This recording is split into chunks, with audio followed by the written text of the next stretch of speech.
My name is Jessica, and I'm 26 years old. I have a story about the day my own family told me not to come to Thanksgiving because I caused too much drama. What they didn't know was that excluding me would lead to the most satisfying Thanksgiving of my life, and they would end up begging to be invited to mine. You won't believe what my family did to me, but more importantly, you won't believe how perfectly everything worked out in the end. This is a story about family betrayal, but also about discovering your own worth when the people who should love you most decide you're not worth their time. Before I tell you what happened, I need you to understand something about my family. I've always been the one who speaks up when things aren't right. When my brother Jake borrowed money and never paid it back, I mentioned it. When my sister Emma made passive-aggressive comments about my job, I called her out. When my parents played favorites, I pointed it out. Apparently, this made me the dramatic one. But what they did this time crossed every line imaginable, and karma had other plans for all of them. To understand why what happened hurt so much, you need to know about my family dynamics. I'm the middle child between my older brother Jake, who's 29, and my younger sister Emma, who's 23. Jake has never held a steady job for more than 6 months, but somehow he's the golden child who can do no wrong. Emma is still in college, studying art therapy, and she's always been babied by everyone. Then there's me. I graduated college with a marketing degree, got a good job right away, and I've been financially independent since I was 22. I pay my own rent, my own car payment, my own everything. I'm proud of that, but it also means my parents don't worry about me the way they worry about Jake and Emma. Every family gathering follows the same pattern. Jake shows up empty-handed, eats the most food, and leaves early. Emma brings some store-bought dessert and gets praised like she cooked a 5-course meal. I show up with homemade dishes, help with cleanup, and somehow still end up being criticized for something. Last Thanksgiving was particularly bad. Jake had just gotten fired from another job, so the whole dinner was spent talking about how to help him. Emma was stressed about her finals, so everyone tiptoed around her feelings. Meanwhile, I had just gotten a promotion at work, but when I tried to share the news, my mom actually said, "That's nice, honey, but let's focus on your brother right now." I should have seen the warning signs building up over the past few months. Every time I tried to set a boundary or express how I felt, I was told I was being too sensitive or causing problems. When Jake borrowed my car and returned it with an empty gas tank and a scratch on the side, I asked him to pay for the damage. My parents said I was being petty and that families should help each other without keeping score. When Emma posted on social media about how some people make family gatherings uncomfortable with their negativity, and I asked her to talk to me directly instead of posting about it, suddenly I was the one starting drama. The breaking point came 3 weeks before this year's Thanksgiving. We were having our monthly family dinner at my parents' house, and Jake announced he was bringing his new girlfriend, Sarah, to Thanksgiving. This would be girlfriend number 5 this year, but everyone was excited to meet her. Then Emma said she wanted to invite her roommate who couldn't go home for the holidays. Mom immediately said yes, of course, the more the merrier. That's when I mentioned that I'd like to bring my boyfriend Marcus.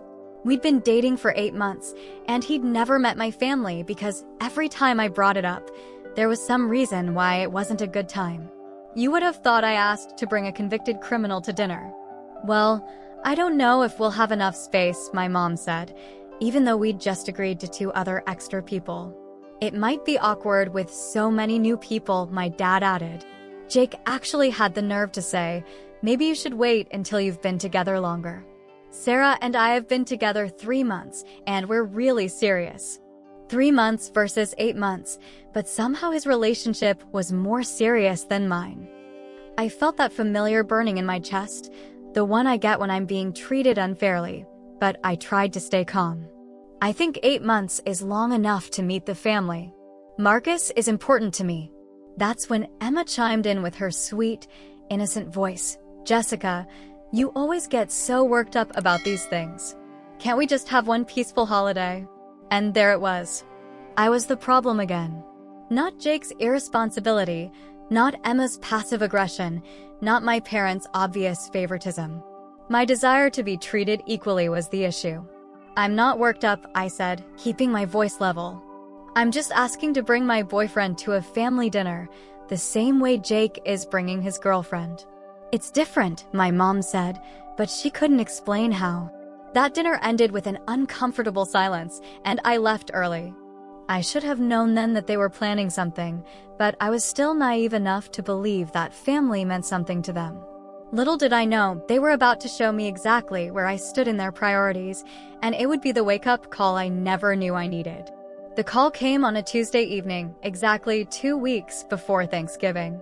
I was at home, actually looking up recipes because I wanted to try making a new side dish for the family dinner. I was excited about the holiday, despite everything, because I'm an optimist like that. My phone rang, and I saw it was my mom. I figured she was calling to ask what I wanted to bring, or to finalize the details about Marcus coming. "Hi, Jessica. Honey," she started, and something in her tone immediately put me on edge. She had that fake sweet voice she uses when she's about to say something she knows I won't like. "Hi, Mom. What's up?" "Well, I wanted to talk to you about Thanksgiving." "Great. I was just looking at recipes. I thought I might try that sweet potato casserole with it. Actually, honey, that's what I wanted to discuss. Your father and I have been talking, and we think it might be best if you didn't come this year." The words hit me like a physical blow. I actually had to sit down. "I'm sorry, what?" "Now, don't get upset. It's just that the last few family gatherings have been tense. And with Jake bringing Sarah and Emma bringing her friend, we want to make sure everyone feels comfortable and welcomed." I couldn't process what I was hearing. "Are you uninviting me from Thanksgiving?" "We're not uninviting you, sweetheart. We're just suggesting that maybe you take some time to work on yourself, and we can all get together for Christmas instead." Work on myself. As if wanting basic respect and equality was a character flaw that needed fixing. What exactly do I need to work on, Mom? There was a pause, and I could practically hear her choosing her words carefully. "Well, you know how you can be sometimes. You get very intense about things. And we just want one peaceful holiday." "Intense about what things?" "About being treated fairly." "See, this is what I mean. You're getting defensive right now instead of trying to understand where we're coming from." I was getting defensive because I was being attacked, but apparently, pointing that out was also a problem. "So let me get this straight," I said, my voice shaking with anger and hurt. "Jake can bring his girlfriend of 3 months, Emma can bring her friend, but I can't bring my boyfriend of 8 months because I might cause drama by existing? It's not about Marcus, then what is it about?" Another pause. "Jessica, you have to admit that you've been very negative lately. Always pointing out problems, always stirring up conflict. We just want one day where we can all relax and enjoy each other's company." Stirring up conflict. Like asking my brother to replace the gas he used was starting a war. Like expecting my parents to care about my achievements was demanding too much attention. "Who else knows about this decision?" I asked. "Well, we discussed it as a family. You discussed excluding me as a family? Without me. We didn't want to hurt your feelings by having the conversation in front of you. So they made a family decision about me, without me, and somehow this was to protect my feelings." The logic was so twisted I almost couldn't follow it. "What did Jake and Emma say when you told them you were uninviting me?" Silence. "Mom, what did they say?" They agreed that it might be for the best.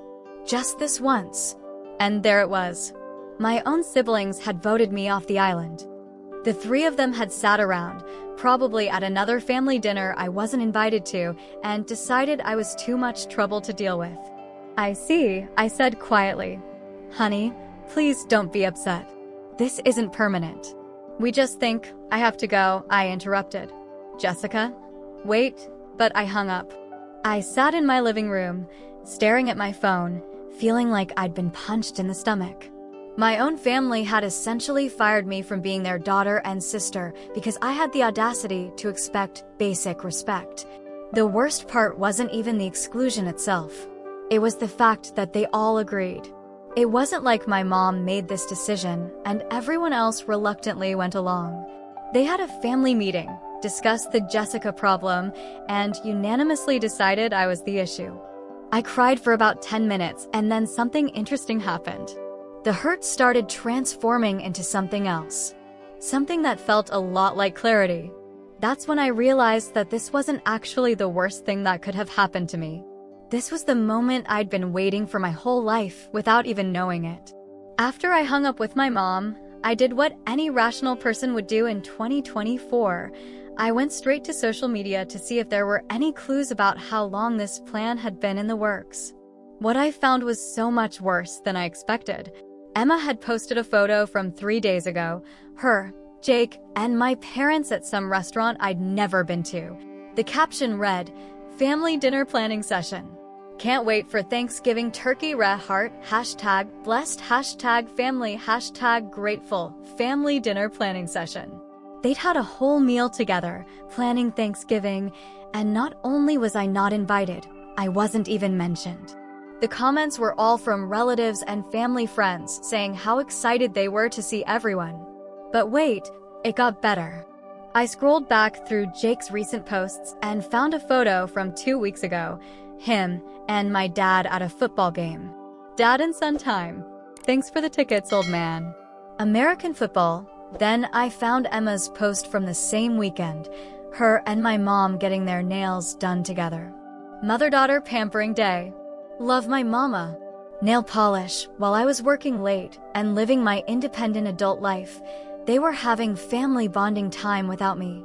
This wasn't a sudden decision to exclude me from Thanksgiving. This was a pattern of exclusion that had been going on for weeks, maybe months. I went back further through their social media, and the pattern became crystal clear. Family movie night without Jessica. Surprise birthday dinner for dad without Jessica. Shopping trip with mom and Emma, no Jessica in sight. They hadn't just decided to uninvite me from Thanksgiving. They'd been gradually phasing me out of the family altogether, and I'd been too busy being a responsible adult to notice. But the real revelation came when I found a text thread that had been accidentally included in a screenshot Emma posted. She'd meant to post a photo of her and her friends, but she hadn't cropped it properly, and you could see part of a text conversation at the top of the screen. The visible part read, "Told mom she needs to handle the Jessica situation before Thanksgiving or I'm not." The Jessica situation. That's what I was to them. Not their daughter and sister who wanted to be treated with basic respect. A situation that needed to be handled. I sat there staring at my phone and everything clicked into place. Every time I'd felt excluded, every time I'd felt like I was walking on eggshells, every time I'd been made to feel like I was the problem, it was because I actually was being excluded. My instincts had been right all along. They hadn't suddenly decided I was too dramatic for Thanksgiving. They'd been looking for an excuse to cut me out, and my reasonable requests for equal treatment had given them the perfect justification. The more I thought about it, the more I realized how calculated this all was. They'd been testing me, pushing boundaries, treating me worse and worse to see how much I'd tolerate. Every time I stood up for myself, they labeled it as drama. Every time I called out unfairness, they called me negative. They'd been conditioning me to accept less and less, and when I finally reached my limit and started pushing back, they framed my backbone as the problem. But here's what they didn't understand about me. I wasn't the fragile little girl who would collapse without their approval anymore. I was a grown woman with my own life, my own income, my own relationships, and my own sense of self-worth. And I was about to prove it. I called Marcus and told him everything. His response was perfect. "So we're having Thanksgiving at your place then?" Not, "I'm sorry your family sucks," or "maybe you should try to work things out." Just immediate acceptance that we were moving forward without them. Then I called my best friend Sarah. Yes, confusingly, my boyfriend's ex and my best friend have the same name as Jake's girlfriend, but that's life. She said, "Finally. I've been waiting for you to realize how terribly they treat you." Finally, everyone could see it except me. That's when I made the decision that would change everything. I wasn't going to spend Thanksgiving alone, feeling sorry for myself, waiting for them to decide I was worthy of their time again. I was going to have the best Thanksgiving of my life, and I was going to make sure everyone knew about it. They wanted to exclude me? Fine. But they were about to learn that excluding someone doesn't work when that person is actually better off without you. The planning started immediately, and let me tell you, I was about to throw a Thanksgiving dinner that would make their sad little gathering look like a convenience store meal. The next morning, I woke up with a clarity I hadn't felt in years. Instead of spending the day crying or trying to convince my family to change their minds, I was going to channel all that energy into creating something amazing. I made a list of everyone I knew who might not have Thanksgiving plans or who might be dealing with difficult family situations. The list grew longer than I expected. First, there was Marcus, obviously. His family lived across the country, and he usually just made himself a sandwich and watched football alone. Then I thought about my coworker Amy, who was going through a messy divorce and dreaded going to her parents' house, where everyone would ask her invasive questions about her marriage. My neighbor Mrs. Chen, who was 78 and whose children lived in different states. She'd mentioned that she usually just ordered Chinese takeout and watched old movies on Thanksgiving. My college friend Mike, who was gay and whose conservative family made every holiday a battlefield about his lifestyle choices. My gym buddy Rachel, who was estranged from her alcoholic mother and whose father had passed away last year. By the time I finished my list, I had 12 people who would probably be thrilled to have somewhere welcoming to go for Thanksgiving. I started making calls. Amy, what are you doing for Thanksgiving?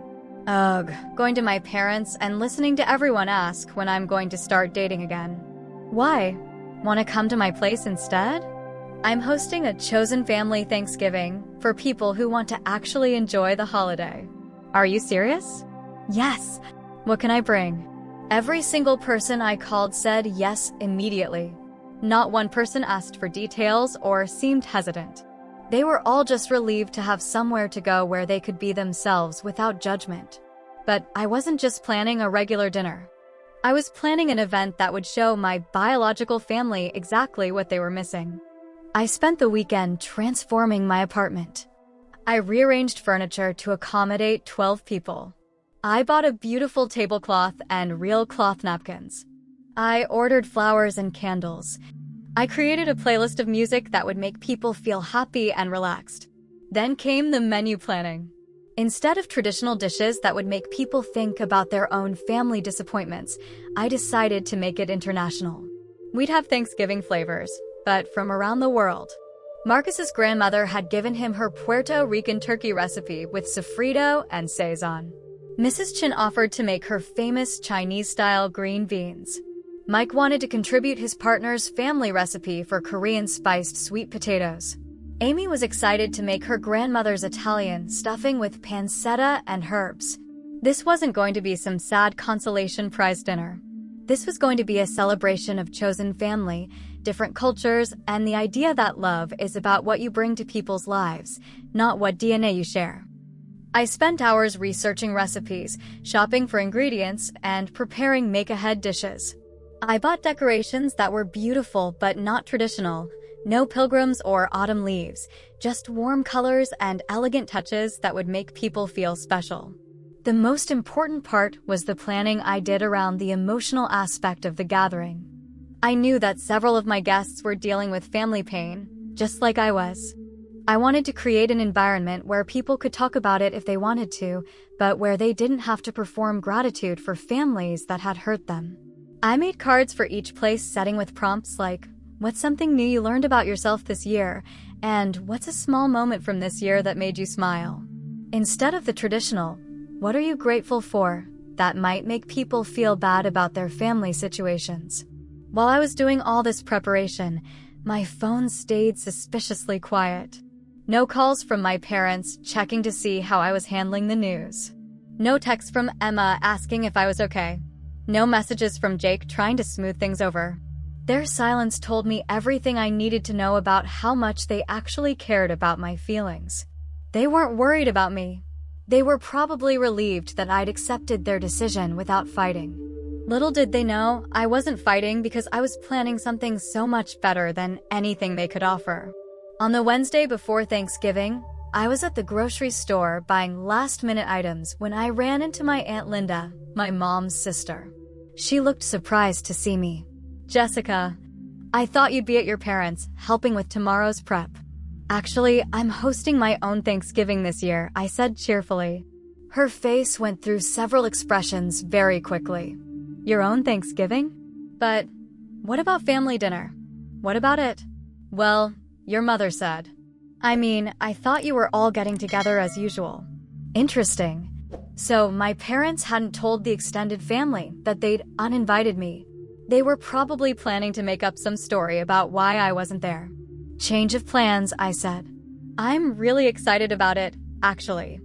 I'm cooking for 12 people." 12 people? Who? "Friends, neighbors, coworkers.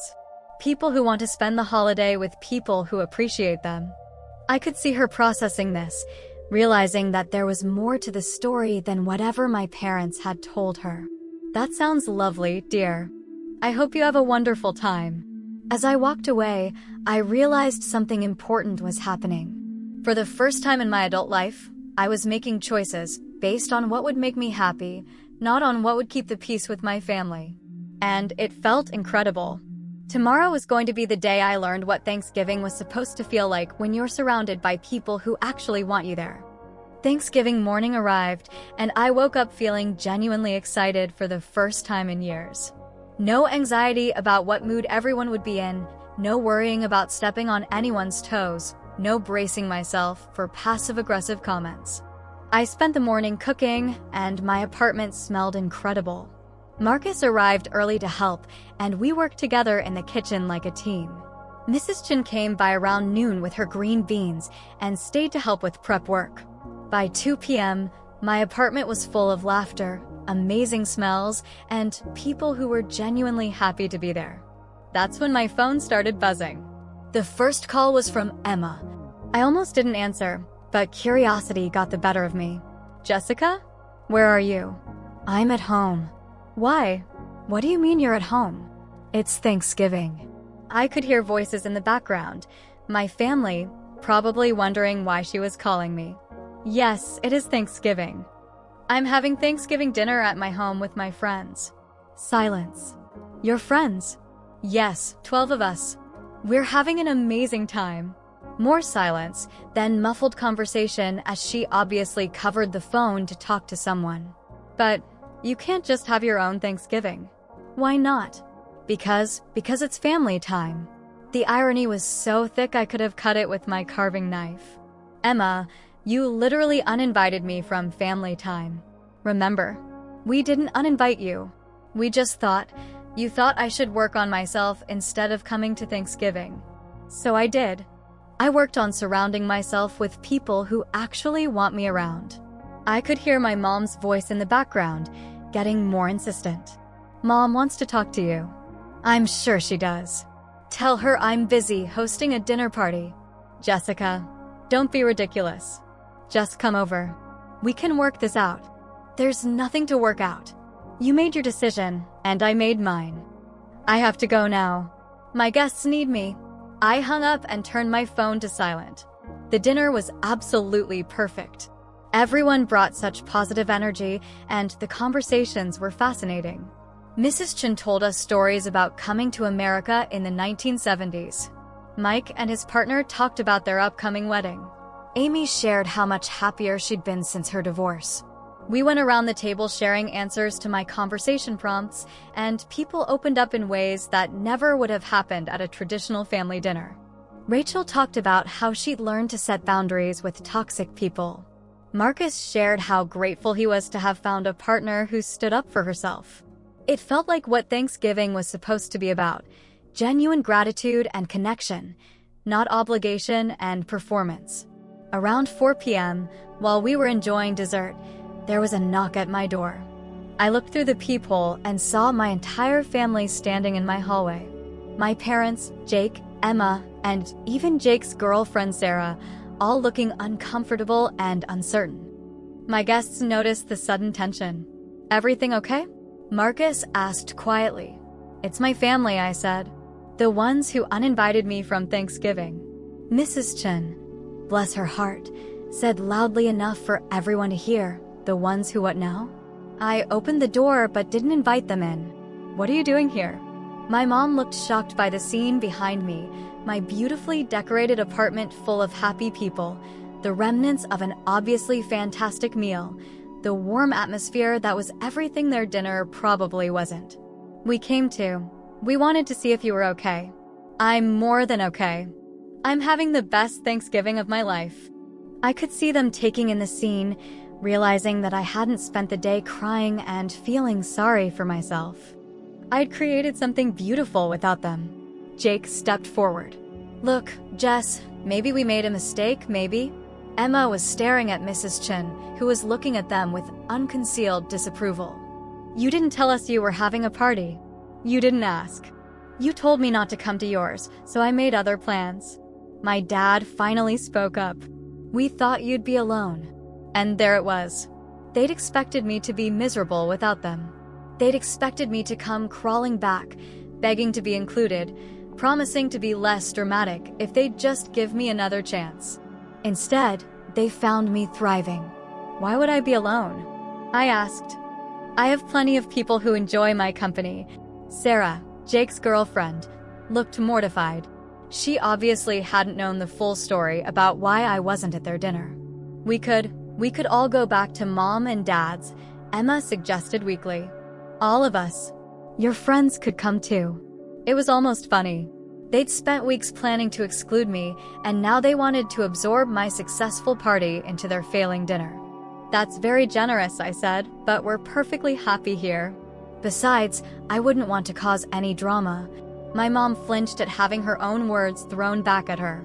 Mike appeared beside me, having heard enough of the conversation to understand what was happening. Everything all right, Jess? Everything's perfect, I said, smiling at him. Mike, these are my parents and siblings. Everyone, this is Mike, one of my chosen family members. The phrase chosen family hit them like a slap. They understood the implication immediately. We should go, my dad said quietly. Probably, I agreed. As they turned to leave, my mom looked back. Jessica, we can talk about this later. There's nothing to talk about, I said. You made your choice and I made mine. I hope you had the peaceful, drama-free holiday you wanted. I closed the door and turned back to my guests, who had all been pretending not to listen but obviously heard everything. Well, said Mrs. Chen, those people seem absolutely awful. Everyone burst out laughing, including me. That's when I realized something important. I wasn't angry anymore. I wasn't hurt. I was free. The real justice wasn't in that confrontation at my door, though that was satisfying. The real justice came in the days and weeks that followed, as the natural consequences of their choices played out exactly as they deserved. The first consequence came that very evening. My Aunt Linda called me around 8 p.m. Jessica, honey, I just heard from your cousin Beth what really happened today. She was at your parents' house for dinner. Apparently, after my family left my apartment, they'd returned to their own Thanksgiving dinner, which had continued to be exactly as awkward and tense as you'd expect. Jake's girlfriend Sarah had spent the rest of the day asking uncomfortable questions about why they'd excluded me. She'd been horrified to learn that she was part of the reason I'd been uninvited. Sarah left early, and Linda told me. She told Jake she needed to think about what kind of family she was getting involved with. Beth said the whole dinner was ruined after that. Jake's relationship with Sarah ended before the weekend was over. Apparently, being confronted with his family's dysfunction made her realize she didn't want to be part of it. Emma's friend Hannah also had questions. She'd assumed I was away or had other plans, not that I'd been deliberately excluded. When she found out the truth, she was disgusted and left early too. So their perfect, peaceful, drama-free Thanksgiving had ended up being more dramatic than any holiday I'd ever supposedly ruined. But the consequences kept coming. The next week, I started getting calls from extended family members who'd heard different versions of the story.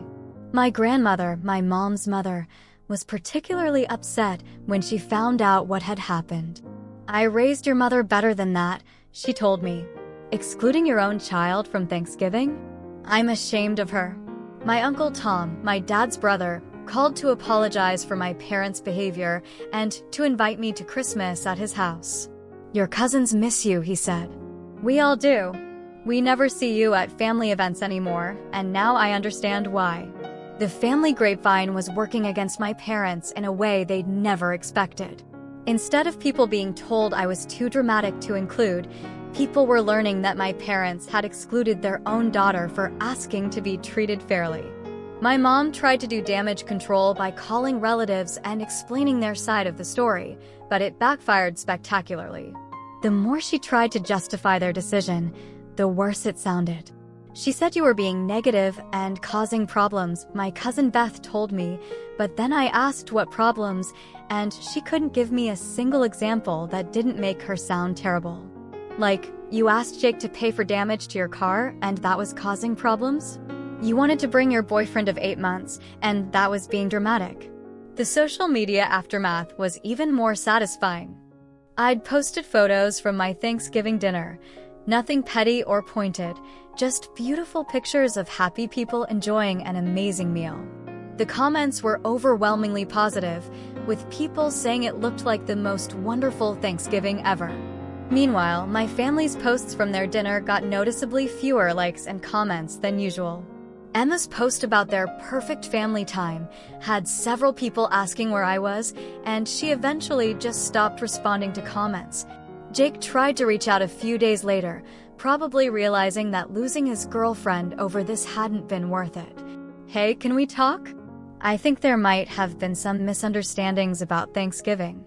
I replied, "There was no misunderstanding. You all decided you didn't want me there, and I respected that decision by making other plans. I hope you got what you wanted." He didn't respond to that. Emma tried a different approach, texting me about something completely unrelated as if nothing had happened. I didn't respond at all. My parents waited almost 2 weeks before trying to contact me, probably hoping the whole thing would blow over. My mom sent a text that said, "We should talk about what happened. There were some miscommunications." I replied, "There were no miscommunications. You were very clear that you didn't want me at Thanksgiving, and I was very clear that I was fine with that. Nothing to discuss." The most satisfying consequence of all came 3 weeks later when my mom called crying. "Jessica, please. This family is falling apart without you." "What do you mean?" "Jake and Emma are fighting constantly. Nobody wants to plan Christmas. Everything feels wrong." I almost laughed. "It sounds like you have plenty of drama without me there to cause it." She couldn't argue with that, because it was true. They thought I was the problem, but it turned out I was actually the solution. The person who smoothed things over, who kept the peace, who made their dysfunction tolerable. Without me there to manage everyone's emotions and bridge their conflicts, they were forced to face who they really were. And apparently, they didn't like what they found. Christmas came and went without a single call from my parents or siblings. I spent it with Uncle Tom's family, where I was welcomed with open arms and treated like the valued family member I'd always deserved to be.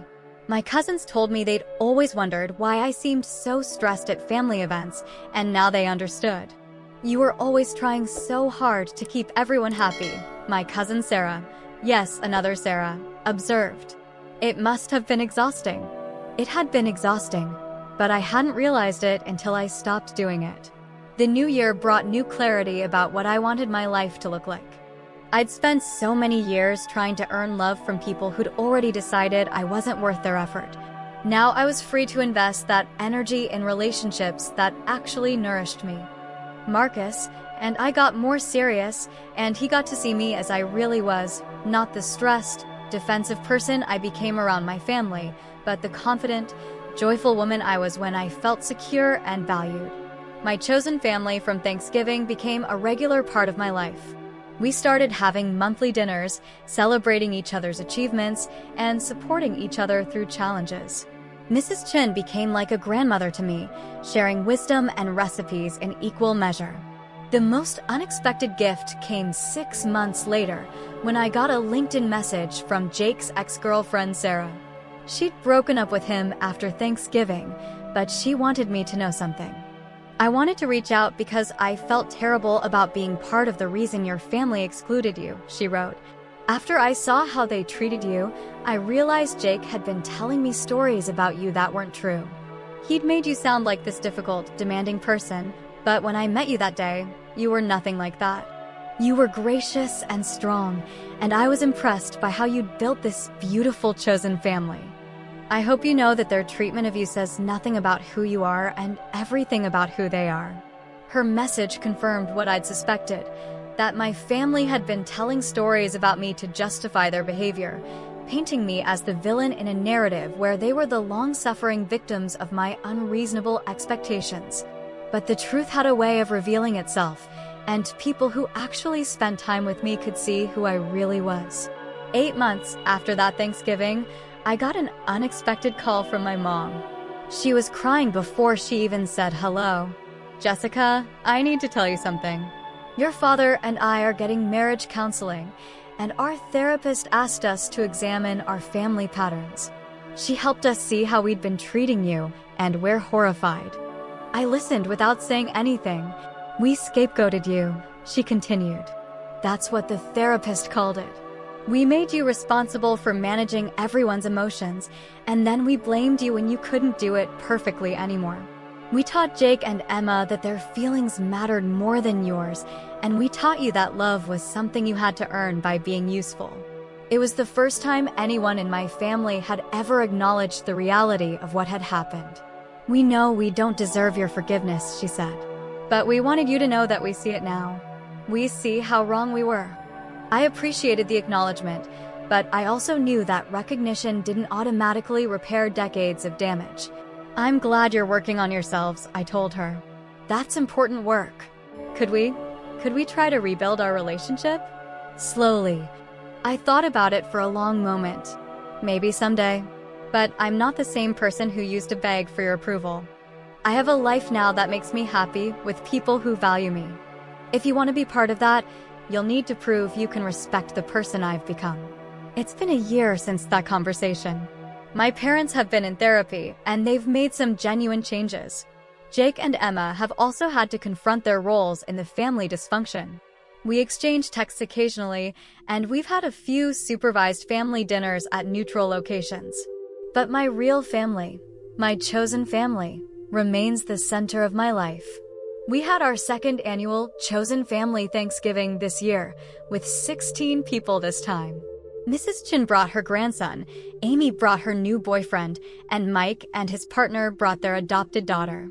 Looking around that table, filled with people who'd all chosen to love and support each other despite having no obligation to do so, I felt the deep satisfaction that comes from knowing your worth. I learned that family isn't about DNA or obligation. It's about showing up for people and having them show up for you. It's about creating space for each other to be authentic and imperfect. It's about choosing love over convenience, even when it's harder.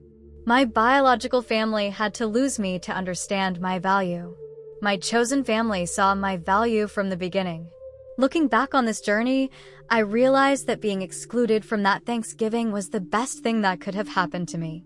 It forced me to stop waiting for people to appreciate me and start creating a life where I was valued from the beginning. The most important lesson I learned is that you can't love people into treating you better.